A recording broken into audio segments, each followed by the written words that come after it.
我叫听汉。听正是，借问一下吼，你啥怎想要搬厝？原本住的所在有啥问题？你的名甲阮所长的名才一哩尔。你万白说互头拄仔迄个查甫。这我无真看过厝卡来吼，就敢若听汉我上顺啦。你安尼讲，袂输你是厝主。今仔日上家甲我动这间厝，我连面互祖厝变做梦。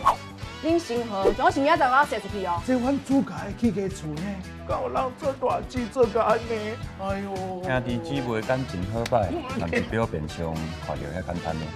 就是因为感情伤好啊，我才想要搬出去住。我想要甲阮阿兄继续相哎，啊，你我毋是伫宋小明过身了后就交互信托管理。不过这也有写一个紧急联络人的电话号码。这样对无？我想要知影，伊要去的时阵，是毋是嘛孤单一个？